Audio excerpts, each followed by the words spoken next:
Bom dia, tudo bem? Vamos lá para iniciar mais uma semana de aula aí. Agora eu acredito que vocês já receberam o calendário. Os moldes das aulas foram atualizadas, então a gente passa a ter só 2 aulas por semana, tá? Mas no que diz respeito à quantidade de conteúdo, isso não vai mudar, tá bom?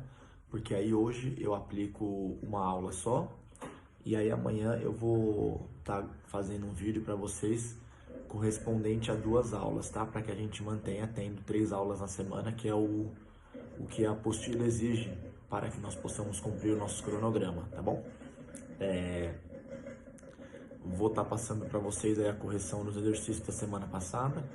Façam a mesma coisa que venham fazendo, né? Acompanhem para ver se vocês acertaram. E espero que tenham acertado sim. Acredito que a maioria tenha acertado sim, tá bom?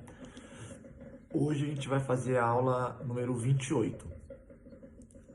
Que é sobre os poríferos, tá? Que são os primeiros animais que existiram no planeta Terra. Nós vínhamos falando de uma evolução, né? Depois dos metazoários, tal, desenrolando toda a matéria para chegar agora nisso aí que são os poríferos, que são os primeiros animais que existiram no nosso planeta, tá? Os poríferos são os animais popularmente conhecidos como esponjas do mar. É o Bob Esponja, praticamente, tá? Apesar de o Bob Esponja não ter, anatomicamente falando, muito a ver com uma esponja do mar. O Bob Esponja, ele lembra mais uma esponja de lavar louça ou de se ensaboar. Ele não parece tanto com uma esponja do mar, apesar de ele ser uma, né? Uma esponja do mar é um animal que tem um formato meio cilíndrico, assim, parece um jarro. Tem uma foto aqui, ó, pra vocês. Aqui, ó. É um animal que apresenta esse formato aqui, ó. Parece um jarro, tá? Ele tem uma grande cavidade central e toda a demais parte do corpo dele é porosa. Então vamos lá. Esses animais se chamam poríferos pelo fato de que o corpo deles é repleto por poros, por buraquinhos. E isso a gente vai ver agora que tem a ver com a alimentação. Todo porífero é conhecido popularmente como esponja do mar. Sempre esponja do mar, nunca tipo esponja aquática.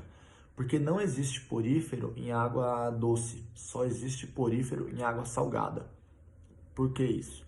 Os poríferos, conforme eu citei, têm a parede do corpo, né, sua pele, formada por vários poros.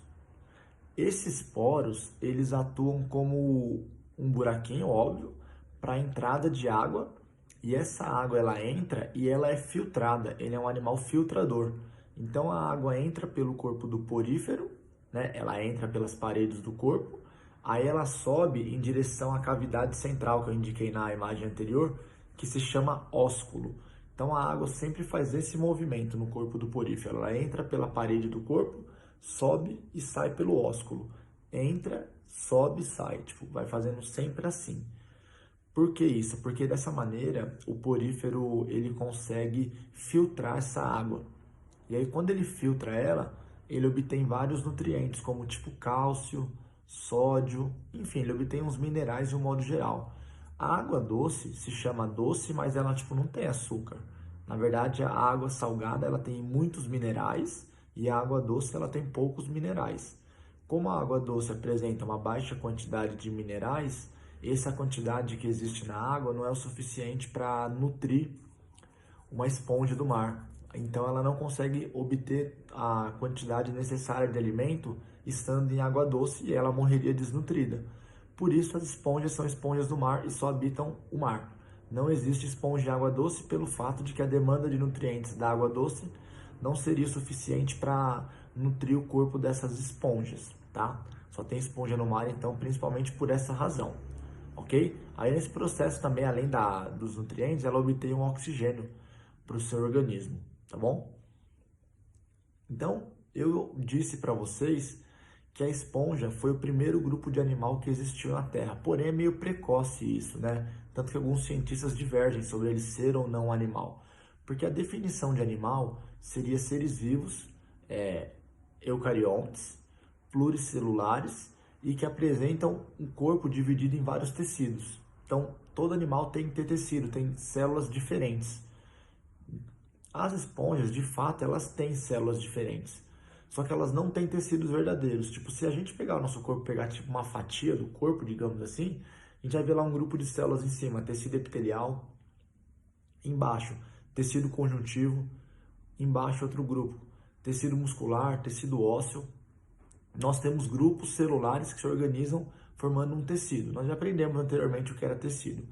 As esponjas, elas não têm grupos celulares que formam tecidos. De fato, elas têm diferentes tipos de células, sim, porém elas têm essas células tipo espalhadas. Se nós pegarmos uma fatia, digamos assim, do corpo delas, nessa fatia vai ter tudo espalhado, um monte de grupo de células diferentes. Essas células diferentes não vão estar organizadas formando um tecido. Por exemplo, as espículas, que são as células que formam o esqueleto da esponja. Tipo, em uma fatia vai ter um monte de espícula dispersa, distribuída em várias áreas diferentes. Elas não estão todas juntas formando um esqueleto calcário, direitinho igual nós humanos. Então as esponjas, elas são consideradas um grupo precocemente classificado como animais pelo fato de que elas não apresentam tecidos verdadeiros, tá?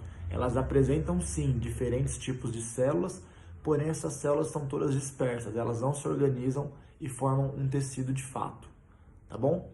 E aí, conforme eu falei agora sobre os tipos de célula, eu vou falar um pouco sobre como cada tipo de célula e sua função.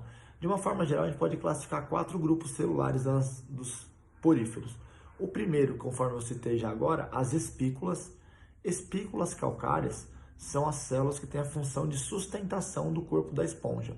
São elas que vão deixar o corpo da esponja rígido, né, para ele não cair para um lado para o outro. Então elas promovem a sustentação, elas são equivalentes ao nosso esqueleto, tá? Os porócitos. Os porócitos são as células que formam os poros, que vão possibilitar essa entrada da água, conforme eu citei, para fazer aquele movimento assim.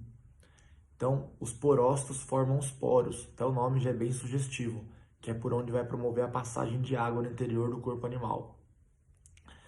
Os pinacócitos são as células de revestimento. É como se fosse o tecido epitelial da esponja. É o que vai revestir o corpo delas, sendo equivalente à pele delas, podemos dizer assim, tá? E, por fim, a célula mais importante são os coanócitos. Os coanócitos são essa célula que tem esse formato aqui, ela parece um espermatozoide um pouco, ó. Aqui, ó. É essa aqui, ó. Ela lembra um pouco um espermatozoide. Esse coanócito é uma célula que tem um flagelo. Flagelo é aquele rabinho que pode fazer esses movimentos. O movimento do flagelo, o flagelo fica fazendo um movimento assim, porque conforme a corrente marítima da água, tem uma esponja aqui, ó, a corrente marítima foi, a água entrou dentro da esponja. Quando a água entra dentro da esponja, os flagelos dos coanócitos vão jogar essa água para cima para que ela saia pelo ósculo, que é aquele buraco superior. Então, os coanócitos são células que apresentam flagelos e que promovem o fluxo de água no interior do corpo do animal. Então, se não houvessem os coanócitos, a água entraria aqui e sairia aqui por trás. Mas no caso, como ela precisa fazer esse processo de filtragem, então a água vai entrar pela parede do corpo vegetal, a água vai entrar pelo porócito. Aí lá dentro vai ter os coanócitos, que apresentam flagelos, que vão fazer essa água subir. Então os coanócitos são células que, graças aos seus flagelos, elas atuam promovendo o fluxo de água no interior do corpo da esponja, tá? Então espícula, sustentação, pinacócitos, revestimento, porócitos são as cavidades por onde a água entra e coanócitos são aquelas que promovem o fluxo de água, tá bom? E sobre a reprodução, que é importante falar para vocês também, as esponjas, de uma forma geral, elas podem se reproduzir de 3 maneiras diferentes, tá? Como elas têm um grande potencial regenerativo, ela pode se reproduzir por regeneração. Então imagine que tem uma esponja ali, um fragmento dela cai, esse fragmento que caiu vira uma nova esponja e essa aqui que perdeu um fragmento se regenera e viram 2 esponjas iguais. Então regeneração é um dos mecanismos. Outra forma, brotamento. Tipo, tem uma esponja aqui, aí brota do lado aqui um novo braço, digamos assim, ramifica uma nova parte de esponja. esse membro que brotou, ele cai, e aí quando ele cai, ele se desenvolve e torna-se uma nova esponja. Então, brotamento, esse modo. E por fim, o modo sexuado também, que é com encontro de gametas. Gametas masculinos e femininos são liberados na água. Esses gametas, eles se atraem, porque são gametas de uma mesma espécie. Todo gameta de uma mesma espécie, ele é atraído um pelo outro. Então, eles se atraem, fecundam, e aí eles viram meio que uma larva, um zigoto, né? Que é o que vai futuramente vir a se tornar uma nova esponja, tá? Então, brotamento, quando brota, tipo, um pro lado. Regeneração, quando ela se perde um fragmento ou vários fragmentos que se regeneram e se tornam novas esponjas. E também sexuado, né? Que é quando ocorre o encontro dos gametas, tá bom? Então, por hoje, era basicamente isso que eu precisava estar passando para vocês. Isso que eu falei agora foi equivalente à aula 28, tá? Eu gostaria, por favor, que vocês realizassem os exercícios da página 47 para que nós possamos dar continuidade aí no nosso conteúdo, ok? Fiquem em paz aí. Tchau, tchau. Boa semana.